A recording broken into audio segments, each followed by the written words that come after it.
emodels.co.uk. Make something awesome.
Hey everyone, it's Foxx from Model Making Guru here. Hello, welcome to part 8 of our build of the 148 scale 22 inch MP 22 inch. I've not even got in a minute in and I've failed. 22 inch MPC 148 scale Eagle Transporter from Space 1999 for emodels.co.uk. Yes, hello, right, well in the last bit, you remember we got the pod built, the reconnaissance pod, as I found out it was actually called. Now don't worry, you've not missed a bit. I've just gone ahead and primed this and I will show you that shortly. In this episode we're going to start the actual painting gefarten. Not everything. We're not going to be doing the thruster bells or the feet too much or anything like that because they're separate colours and I've got different plans. I'm going to do them later basically. But what we're going to do is get the main fuselage of the vehicle painted. So the first thing we're going to do is get it primed. Now for priming, which I will show you shortly, we are going to be using the UMP Ultimate Primer water-based acrylic polyurethane self-leveling surface primer in black. Now I am setting myself a challenge here doing it in black, but it's the only one I've got that I can airbrush. I did get some rattle cans of Tamiya primer and I was going to do it outdoors, but now is October and the weather is just effectively biblical Ming. So yes, it's airbrush. So this is the one I've got. Ultimate Primer, it's really awesome stuff. It's exactly the same as Steinal Res from Badger or Ammo by MiG One Shot. They're all the same product, they're just different labels. So Steinal Res is the original. We're going to be using this and I will crack on with that in a moment. Then we're going to do some little fiddling around. So let me go and get everything ready and we'll do the priming first. Okay, so let's crack on. We've got our primer here. And we're going to basically put it straight in the airbrush. No thinning, just straight into the airbrush cup. Now if you're working with an airbrush, I'm using an Iwata Neo, or Neo for Iwata. It's a 0.35 nozzle. This primer basically works brilliantly in anything from a 0.3 nozzle upwards. So 0.3, 0.25, 0.4, 0.5 onwards. If you've got 0.2, 0.25, it's not going to work. It's too thick. You could thin it down, but I don't like thinning primers. I feel it affects the way the primer self-levels, and this stuff self-levels beautifully. So I've got it in my 0.35. I've got the pressure on my compressor up to about 22, 23 psi, a bit more than normal, just because it is thicker than regular paint, and that gives me a nice smooth flow and a nice even coat. So go a little higher on your pressure than normal. As I've said before, and as you probably know, this primer is beautiful in that you can just put it on really thickly and it will self-level beautifully and give you a nice smooth coat. However, as you can see here, I'm actually building the primer coat up in misty thin layers. I'm not just blapping it on. There's a very good reason for that. Basically, you can see all the details on the top of the modules are covered up by the spine and the bits of ribbing for the spine. That makes it hard for me to get to them. I could just go in full whack with lots of primer and just blap it on there, but the risk is then that I actually get the bits on the modules covered, but I've put so much on there that it's all over the spine, it's pooling, it's running, it's thickly coated and it looks horrible. So when you've got lots of recessed detail or stuff that's hard to get to and you need to work around other bits to get to it, build it up slowly. I don't really show it on camera here, but when I got most of this primed, what I did was went back to the little recessed areas, the hard to get areas, and very, very gently, with my trigger pulled back just a little tiny bit, just misted more primer on till those recessed parts that had been missed basically got primer on them as well. So if you've got lots of recessed details, greebles, things like that, where you're having trouble getting the primer in there, just work it slowly, get most of it done, and go back and very, very lightly brush in the extra details and just build it up slowly. So there we have it. It is all now primed, as you saw at the start. I love this primer. It is so smooth and self-levels beautifully. It's just, you can't mess it up unless you put it on so thick it runs, but you're going to have to work really hard to make a mess of this. Airbrush primers are always tricky because rattle can primers are brilliant and you're done. Airbrush primers are always tricky, but yeah, now I always used to hate doing it by airbrush, but now I've found this UMP / Steinar Res / Ammo One Shot. I love it. Anyway, that's done. I meant to point out, by the way, if you remember at the last episode, we finished with us filling these seams with sprue goo, and the seams along here. Look, nothing. All I did was, before I did the priming, I just sanded them down, and they came out fantabulous. I mean, look at that. Remember how there was a massive seam line right about there, and a little bit of a step? It's just not there. And I hope it comes out on camera, because I know it's black. It's just smooth as a baby's butt. It's just... And that's the beauty of sprue goo. You can use your traditional fillers and other things. Sprue goo is just so easy. Just get yourself some glue, which you've got anyway. Some plastic card or strips of plastic, or even just pieces of sprue from a kit. Just make sure they're polystyrene. Bang them in, let them melt. You've got yourself some filler. So, perfect. So that's done. Now, like I said earlier at the start, kind of set myself a challenge because the only colour primer I had was black. So, we could just go ahead and paint white right over this. But the problem with white is it's the worst colour to paint, and it does tend to pick up whatever colour is beneath it. So if I was just to spray white on here, to get white, I'd have to spray a lot. I mean, probably several coats. Because it's sort of semi-translucent, it will pick up the black underneath, and if you spray white over black, it cools the white, so you get a kind of cool, very, very light grey kind of colour, unless you really pile it on in layer after layer after layer, and then you get white. So it can be a real pain, and I was going to kind of work with some pre-shading on this, but I've been looking at photos of the studio model. There's no real pre-shading on it, so I'm not going to do that. What I'm going to do in this build is kind of work more towards the studio model than the thing you see on screen. So, for example, the studio model is actually quite dirty. It's scruffy and grubby, and so you don't really see that on screen. It just looks white. So we're going to kind of work more towards the studio model than the fictional vehicle, as this model kit is a model kit of the studio model, not a model kit of the fictional vehicle. So we're going to do that. So we are just going to paint it basically white. We're not going to worry about pre-shading. However, if I just paint straight white, it's going to come out kind of with a blue tint to it. So what I'm going to do first is paint a neutral colour, or well, a slightly warm colour, not necessarily neutral, but a colour over the top just to block out the primer so it's not going to affect the white so much. And for that, it doesn't really matter what colour you use. You could use a medium grey or a light grey. I'm going to use Deck Tan XF55 because I had a couple of pots of it. So I have my little dropper bottle full of Deck Tan. I've added some thinner to it. We'll go ahead and get this coated. Now, like I say, I'm not going to worry about pre-shading, so we're just going to paint it. So I'll go and get the spray booth ready, and we'll do the next bit. Okay, so we're starting, and as you'll see when I'm doing this, I'm building it up in thin, misty coats. Always when you're spray painting, always build colour up in thin, misty coats. That's the trick to a good finish, avoiding runs and bubbles and pooling and things like that. Don't just stick paint on. The only exception to that, like I say, is the UMP primer, because that stuff you can't get it wrong. Now, in terms of Tamiya paints are too thick to be airbrush neat from the pot. Now the thing is, you will hear a lot of people give you all the best information in the world about exactly how to thin various paints. To me, it needs to be 50-50 with thinner and paint. Other paints need different mixing ratios, 70-30, 60-40. Ignore that. It doesn't need to be that complex. Airbrushing is complex enough if you're just starting out. The trick is, when you're mixing a paint, get it to the consistency of skimmed milk. That's what it needs to be. To thin, or even semi-skim milk, but thin skimmed milk. So watery, but not too watery. Enough to drip off a stirring stick, but not so much that you're just basically painting thin as on the model. Get it to a very thin consistency of skim milk, and you are good to go. The only thing that will vary, and it depends on your airbrush and your compressor setup, is the pressure you want to spray that paint at, and that will vary between different brands, and it may even vary between different colours. For this particular one, I was spraying this somewhere between 18 to 20 psi. I think at some point I dropped it down to about 15 and it still worked just as good. Okay, the deck tan has had time to dry, and voila! Now I was just going to do a flat base coat. Like I said, I was just going to cover it in tan.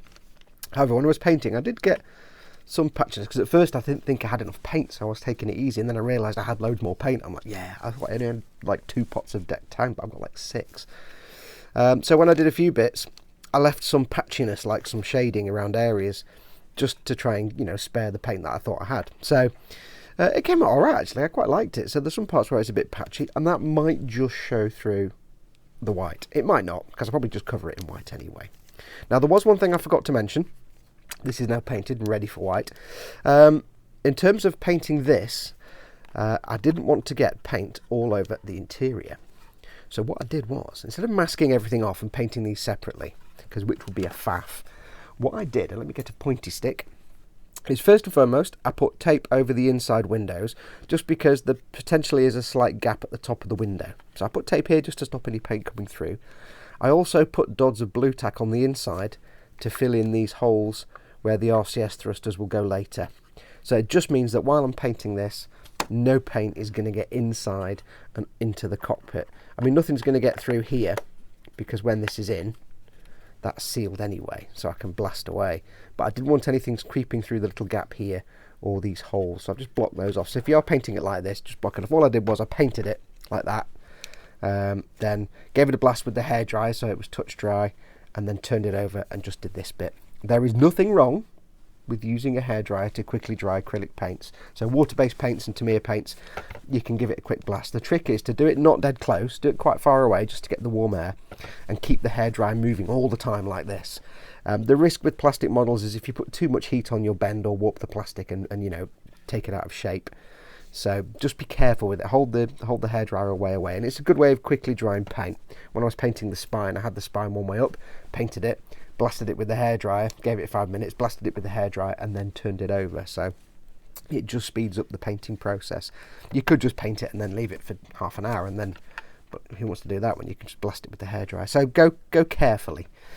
So that is now done. Next up is to add the white, and for that we're just going to use good old XF2 flat white. I have put some of this in a little bottle like last time, little dropper bottle, just for ease of decanting to my airbrush. Tamiya paints, by the way. Let me find one that's not been opened. Has this been opened? They've all been opened. Oh. Tamiya paints, my rule of thumb generally is, in terms of mixing, when you open a brand new pot, just fill it up to maybe the top here with thinner, and that's about enough to get you going through your airbrush. You can't really spray these neat. They're supposed to be airbrush friendly, but they're a bit too thick, so you need to add something. And people say 50-50 mix, things like that. Don't worry about it too scientifically. When you're mixing paint, just add thinner till it's got the consistency of skimmed milk. That's all you need to know.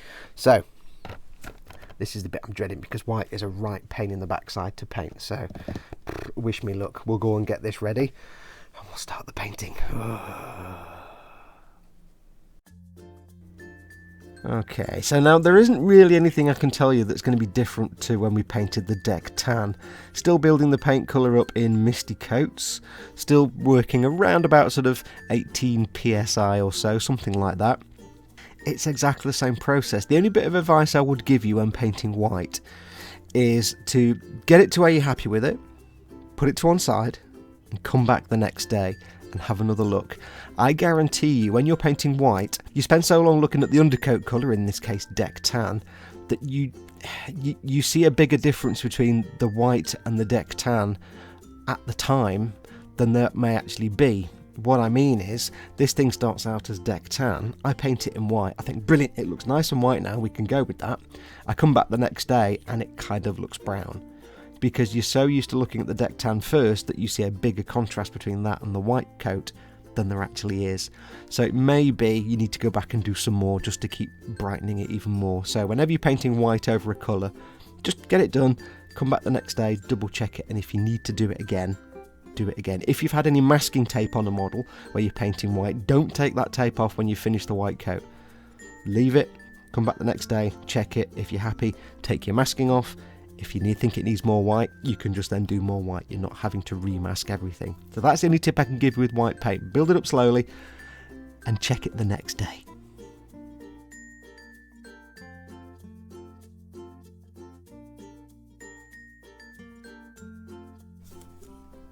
Okay, so this jumble of stuff should tell you that the white is now done. I say I didn't paint the feet, the landing gears, because I'm going to do them later, so we'll leave them till last anyway. And I've got to paint all the rocket, the engine bells anyway, so we'll do all that later on. We'll just get all the main parts done. So everything's now been painted white, and as you can see, it's come out looking pretty good. Now, when you're painting white, you'll have noticed me doing this a lot with the brush. Hopefully it came out on video. I did painted one bit, but hopefully you saw me doing this with the brush. I've learned over the years, I mean, I know for a fact, and I will tell you now, that white is the worst possible colour you can paint ever. It's horrible. A lot of people make the same mistake where they want to paint something white. So they get the white paint, and knowing that Tamiya paint, you can just, you know, put it on really thick and it'll dry nice and smooth. They go in, they go, and it's not quite white because of whatever primer colour they've got underneath, because white shows the underneath colour really badly. So they put more on, and they put more on, and then they get a run because it's so thick, it's pooling up and it's all over the place, and they get a bulb at the bottom because the paint just collects. If you're going to get a nice sort of white coat, there's a bit patchy there, but I'm fine with that. If you want a nice solid white coat, the trick is to build it up very slowly in misty layers, but not like you would do with, say, an Ammo or a Citadel paint where you do a misty layer and then you go on a bit heavier afterwards. What I mean is, do your mist coat first, and then do another mist coat, and then do another mist coat, and then keep going and just build it up slowly so you can monitor as you're painting how white it is. Now, it is really hard because white paint still stays a bit translucent while it's wet, and as it dries it becomes more opaque. So just go till you think you're happy, stop, let it dry, and then double check it. You can always go back and touch it up later. So don't just blop the paint on in one go. With white, ignore the fact you can slap Tamiya paints on. Build it up slowly in misty coats. I thinned, like I said before, I think I thinned it. It was about here with paint because it was brand new. I put about that much thinner in to the top here. And then I had it about 18 psi. But just experiment, but don't do it in one big coat. Misty coats all the way. Now, it did come out in some places because I did it that way. I did end up with some shading, some little darker patches, but that's great. That's fine. It just adds to the effect. I was just going to go for solid white and do everything else, but I thought, no, you know what? There's some patchy there. It just makes it look a bit more interesting, like on these bits. Now, I've had to change my plan. The next step was going to be masking off, mostly on the reconnaissance module on the roof of it, masking off panels to paint them different shades of grey and blue-grey. Because if you look on the filming model, there's little sort of, it's actually quite strong. There's like some really bluey grey panels that kind of sit over the roof and go across the top and stuff. And it's actually quite obvious. However, the happy moment is that in the kit, if you get the special edition of this kit, it actually comes with decals to do that. There's some specific ones for things like the doors and the command module, but then it gives you a whole sheet of just grey and blue-grey and pale sort of grey rectangles that you can use to build up panels all over it. And it does show on the instructions, and when we do the decals I'll show you, but it doesn't notify what all of them are. You kind of left to your own devices. So I don't need to do that. I don't need to do any masking off and painting of different coloured panels because that's taken care of with the decals. So the next step is going to go straight to gloss varnishing. Now, to do this, I've got everything ready. I have attached the engines to the main superstructure. I say attached, they're just snapped in place. If I hold that like that, it's not coming off. But it's not glued in, it's just friction fit, especially with the paint there, it's just friction fit. And I'm not bothered about the bits where the paint's covered up with the other part, because if gloss varnish that, because it's going to be covered up anyway, so it's not a problem. So that's on there. That's purely so I can gloss varnish this all in one go and stand it up like that. If I didn't have this on the end, I'd have it mounted on something here, I'd gloss varnish it, I'd then have to sit for 24 hours and wait for it to dry, and then go and turn it over and do the underside, and I can't be bothered doing that. So if I put the engines on I can have it standing up, and I can just gloss varnish the whole thing in one go. So that's ready. For the cockpit, unlike with when we were saying about acrylic paints, that you can paint the top half and then hairdryer it to dry it and then turn it over and do the bottom half. Can't do that with acrylics, again, because they need to cure for 24 hours, because they need to properly self-level and get all nice and smooth. So I've just do these apart. I'll mask off the cockpit, and I'll put something in here to stand it up, and I can just gloss varnish this bit and gloss varnish the back here. Keep those separate. It's all about planning, you see. You have to plan how you're going to do things. We're going to get it all gloss varnished, and we are going to use, or I'm going to be using, my favourite Pledge Floor Care Finish 2 times more shine. 2 times more shine. You've seen me use it before. You may have Pledge Multi-Surface Wax. It's the same stuff, just the older version. If you're in the US or abroad, it might be called Future or Clear. There's a million different names, but look for Pledge Floor Care Finish 2 times more shine. 2 times more shine. Pledge Multi-Surface Wax, something like that. If you want this one, it's like the latest version. It's the mostly clear, and it's got a little wooden circle, and it says that on there. So I'm going to be using this. You can just use bog standard, normal model making gloss varnishes. The ones from Ammo and from AK and Vallejo are really, really good. Make sure it's an acrylic varnish. This is basically acrylic varnish. It's just an acrylic varnish covering. Don't use enamel or lacquer gloss varnishes, because they will eat into your paint and ruin it. Make sure it's an acrylic, and we're going to be airbrushing it on. And this is so we get a nice glossy smooth surface so we can put the decals on, because you want the smoothest surface possible. So I need to leave this to dry now. It's Tamiya paint, so they dry fairly quickly, but I want them to fully cure over 24 hours. Tamiya paints, as I said before, they're called acrylics. They're not acrylics. They're more like lacquers. They're alcohol-based, not water-based. So things like Ammo and Citadel and Vallejo, they're water-based paints. They are acrylics. You can gloss varnish over those after an hour. These ones, because they're alcohol based, I'm going to leave them 24 hours just to fully gas off and let all the stuff. I mean, they are dry, and I could paint over this quite happily, but I want to be absolutely sure before I put the gloss coat on. A gloss coat is a very specific thing. If I was just painting over this, I'd do it after half an hour. Gloss coat, I want to leave it overnight. So I'll leave all this to cure. I'll get those bits masked off. Oh, there's one other thing. Talking about decals earlier on, I had a duh moment. I painted all the pods for the feet, and then I went, oh, fudge. This bit where the foot comes out is supposed to be black. And what I should have done, logically, is masked off the flat surface and then painted the rest white, because I just left it with black primer. However, now I've painted it white, and I'm like, oh, flip. Because then I've got to try and figure out how to mask off this bit here on this chamfered edge so I can just paint this black. It's like, oh, bum. But then I realised they actually give you the decals for that in the kit. I know they give you the decals for these bits around the RCS thrusters, but they actually give you decals for these bits as well, black decals. So it's like, yes! Thank you, MPC. I am loving this kit. I am so loving this kit, all the little decals they give you. That's, again, if you've got the special edition like this one. If you get the regular version of this kit, the regular, not special edition, it won't, I don't think, have those decals in. So you've got a lot of the grey panels on here and the black parts for under there. You get the ones for these, you don't get the ones for here. So yes, you may have to do some painting. If you are doing that, paint the black bit first, then do the white. I'm special, what can I say? So anyway, let me shut up. I'll go and get everything ready. I'll let this dry for a bit, get everything ready, and we'll do the gloss varnishing. Back in a moment. Okay, the one thing I get asked most often is how to do a gloss coat with Pledge /Future/Clear. Here's my quick 101 tips. First things first, you want a light mist coat. See, I'm moving the brush really fast. This is 2 times normal speed. 2 times normal speed. But I'm moving the brush really fast. I'm getting almost nothing on there.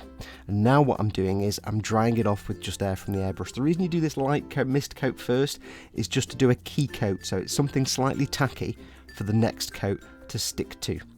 So do a very, very light mist coat and spend 30-40 seconds, maybe a minute, just giving it some air from the airbrush just to flash it off dry. Now, when you've done that, the next step is to go in again. Again, this is at 2 times normal speed, but go in slowly and with a heavier coat. Not really heavy, but a reasonably heavy coat. Just go over where you've just done. Stick to nice, slow, straight line movements. Don't be waving the airbrush everywhere. And you're just building up a smooth, thick layer. Again, it's hard to explain how thick, but it's thick that you can see the shine on the surface, but not so thick that it's going to be running down the sides. Just get that coat on there. When that's on, do the same as you did before, 30 to 40 seconds of air, longer depending on how big it is, but basically you want to air dry the whole coat. Now you're not going to dry it, this stuff takes 24 hours to fully cure. All you're doing is you're flashing it a little bit so that it's now not going to dribble anywhere when you add the next coat. If you just keep putting on coat and then coat and then coat, you'll just end up it running everywhere. So I'm just flashing it off now, ready to go in with the next coat. So here comes the next coat, and it's exactly the same again. It's a nice, reasonably thick coat, going slowly. Remember, this is 2 times normal speed. Going reasonably slowly and building up a nice, neat, flat layer. Now this stuff will self-level wonderfully. You will go through a lot of it. You can see me refilling the airbrush there. It will dry off, and as it does, it will self-level, and it'll give you a nice, smooth coat. It won't come out as shiny as it looks when it's wet, but the trick is mist coat, thick coat, but air dry between coats. If I didn't do the air dry between this coat and the last one, I'm just then overloading the surface and increasing the risk of it running and pooling. Okay, now it's time for decals. Right, in this kit, this is the special edition kit, remember? There are 2 sets of decals. There's the normal bog standard ones that come with both the special edition, this kit, and the regular version of this kit. And there's also a second sheet of decals that are these beautiful, beautiful Cartograph decals. They're really thin and really beautiful. And they are limited to this special edition kit. Now, the way round 2 works is all the decals that the bog standard ones that come with both this and the regular kit, you have to cut the sides of the box off, because all the decal callouts are on the box, as are the paint colour callouts, which is fine. It's just a bit of a pain. It'd be a lot easier if they were actually in the instructions.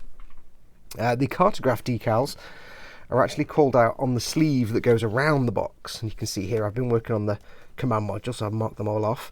Now the Cartograph decals, they're split into 2 bits. There's lots of little bits and bobs, little panels that are marked on the decal callout and as to where to put them. It's about 30 of those. As well as those, though, there's the whole mess of shapes, dots, lines, and these kind of rectangles and squares that are all to do with panelling, the coloured panels and little bits of detail on the ship. And for these, you just left to your own devices. Now, on the sheet itself, I have been studying this, and it does have these on here, so I've been following the layout of the different coloured squares and shapes. Now, it is a bit confusing because on this, it shows you the model with all the Cartograph Special Edition decals on, as well as some of the bog standard ones. And on the bits that come off the box, it shows you the model made without those decals, but with the standard edition decals on there. So you have to kind of switch between the two, and sometimes what I'll be doing is I'll have to put a coloured square down first from the limited edition decals, and then use the other decal sheet to put a decal on top of that. So it does get a bit confusing, so just take your time. It's going to take you a long time. So far I've done the 4 shoulder leg pod things. You can see one here. Got all the little decals. Well, not got all of them on there. I've got most of them on there. I've got lots of these little sort of greebly shaped things to do, so I've got loads of those to do. The one thing I will say about the standard decals, the ones that come with the standard edition and this limited edition kit, they're very thick. So yeah, and they're a bit shiny. They'll go away when you matte varnish it and do weathering, but they are quite thick. The Cartograph ones, on the other hand, are super sort of thin. They're not delicate, you're not going to rip them, but they are super thin. Now with both the decals, my normal traditional method, as you've seen me do before, is instead of water, to use microset to get the decal off the film, off the backing paper, get it on the model, and then go in with some micro sol to bed it down. However, these, especially these Cartograph ones, but both of them, they're so... I can't do that method because they just wrinkle up and they get really screwed up. And especially with these Cartograph ones here, they're so thin that it's very easy for the decal to fold over on itself. And if that happens, it's not like a normal decal where you can put it back in the water and it'll flatten out and you can pick it up. These ones are so thin that when they fold up, that's it, it's screwed. So you can't do anything with them. So I'm just having to use the traditional thing of water, which you can see down here. I'm having to do it the traditional method. So I'm going to do a couple of decals on here. I'll do it really quickly because I realise this video's got a bit long. So what we're going to do Remember, we gloss varnished the whole thing, and that's to give us a smooth surface for the decals. We've gone ahead and done some on here already, but it's dead simple.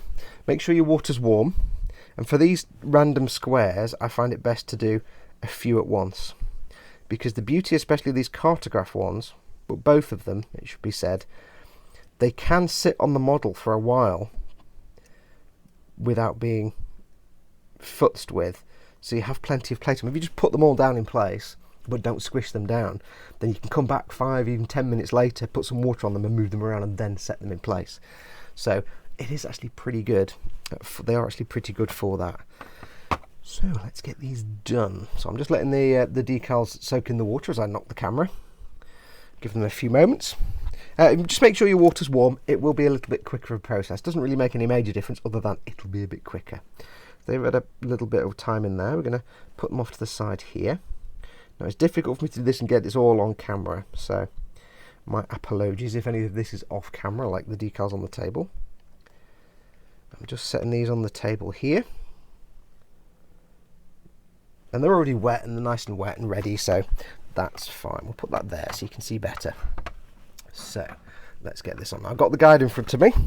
Now I'm going to be using my tweezers. A lot of people panic when I use my tweezers to move decals around. With these decals, for some reason, using a cocktail stick or a cotton bud just doesn't work. They're too grippy. So I find that using these kind of tweezers is fine. Now you're not going to rip them as long as you've got tweezers like this that bend round and they have this rounded smooth edge. I'm using this part of the tweezers to manipulate my decals. So that one's nice and loose. Now my head will get in shot here, so apologies. So what we're going to do, I'm going to put one down. Dead simple. You've got to be careful with these not to scrunch them up, because like I say, they will, if you get them scrunched up, they will be an absolute nightmare to get unfolded. You can't, like that scrunched up, that's not too bad, but you want to try and avoid that if you can. If you fold them over, it can be a living hell to try and unfold them. Let's just get this one, oops, here. I'm just placing them loosely for now. One can go there. Doesn't really matter too much. This is just for random paneling, and these are the decals that mean I don't have to now mask off and paint all the different areas. It's saving me a lot of time and hassle. Where's this one going to go? Let's just put it here. Put it there. I've lost track of where they're all going now. Let's put that one there. Now what I plan to do is, because these aren't numbered in any way, what I'm going to do is just put on the ones that I can see on the box art, and then whatever I've got left I'll slap around onto the model. So these have been on, so I'm going to get some water underneath them. Then I'm going to gently move it around. And again, I'm using the underside of the tweezers, so it's nice and soft. I'm just going to gently tease it into place. Looks reasonably straight. Do the same with this one. And there is quite a bit of play with these. If you get them on and then you've put them on for 5 minutes and then you realise to your horror that one of them isn't quite straight, you can just wet them again and go back in. That one there's not quite straight. Get that lined up, I think. Yep, that's not too bad. This one. Oh, hello. Kablam, we'll take that off. Just leave that off for the moment. Get some water under this one. You can use the water as well to try and flatten out any crinkles. So if you have folded them, that's where it becomes a bit like a Sisyphean task to try and get them unfolded. And often than not, it's just not worth trying. It's an abandon the decal job. You can't just dump them in water and unfold them like normal ones because they are so thin. But the beauty of these ones is they are so thin that when they dry, they really do look painted on. Get some water on that one. This is really interesting, I know. It's fascinating, isn't it? Me watching me do this. Let's get this one a bit lower down. Move my finger. Yeah, there we go. See how it folds under itself there? It is a risk with these decals. Let's see if we can unfold that. Yes, there we go. Much better. Oops. Is that going to unfold? Maybe not. Let's see if we can get a tweezers underneath it. There we go. Just dragging it back, got rid of that. But that's what you're having to deal with these decals. Let's straighten out that way.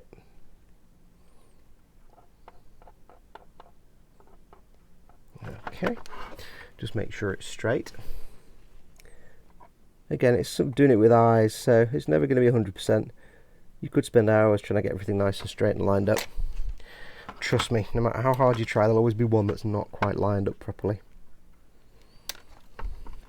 Okay, so get this one moving. A bit of water at the top. If you need to, you can get the brush underneath the decal to tease it if it's being a bit sticky. Okay, so that looks about straight. So they look pretty good to me. So what I'm going to do now is get myself a cotton buddings, and I'm going to get the cotton bud.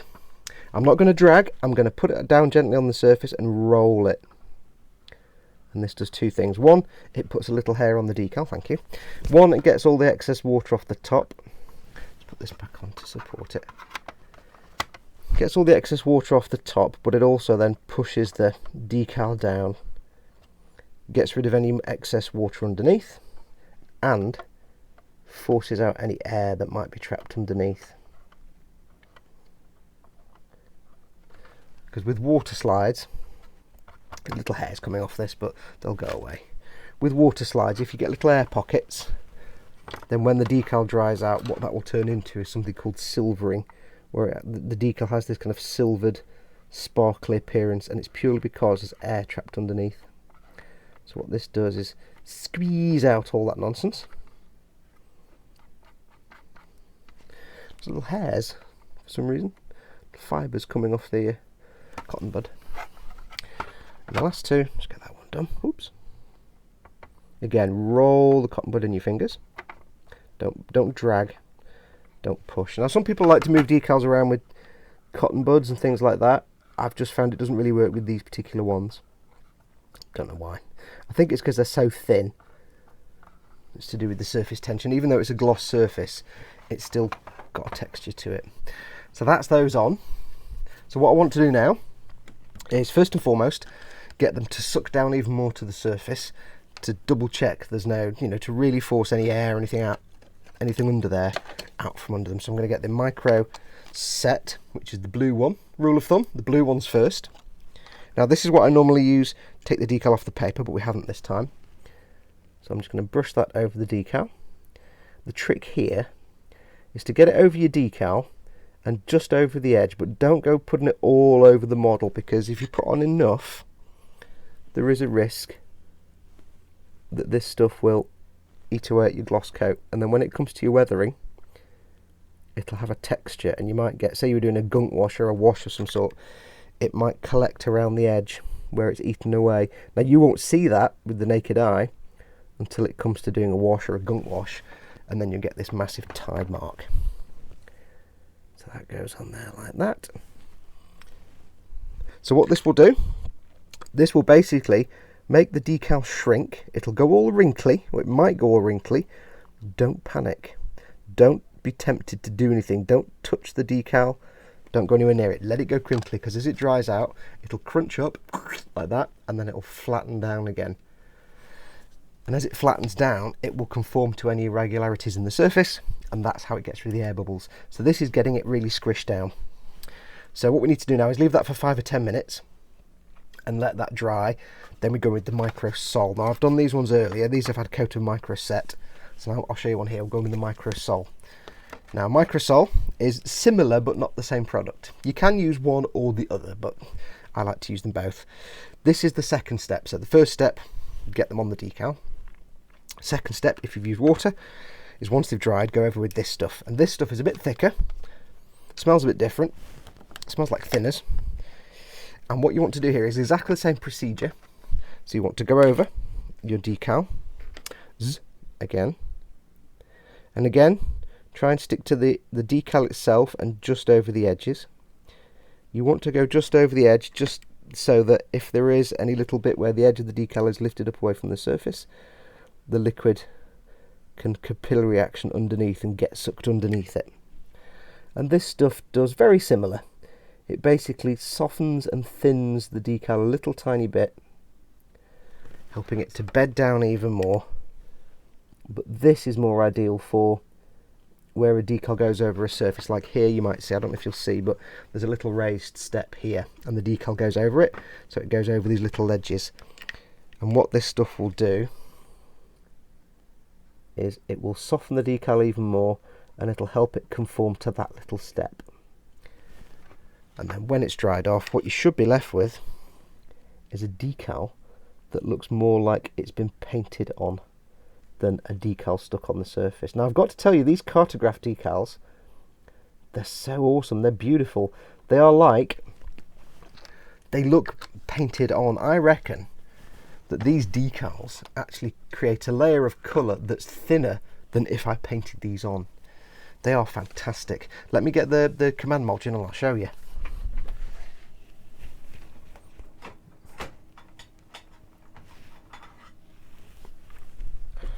Okay, so here's the command module.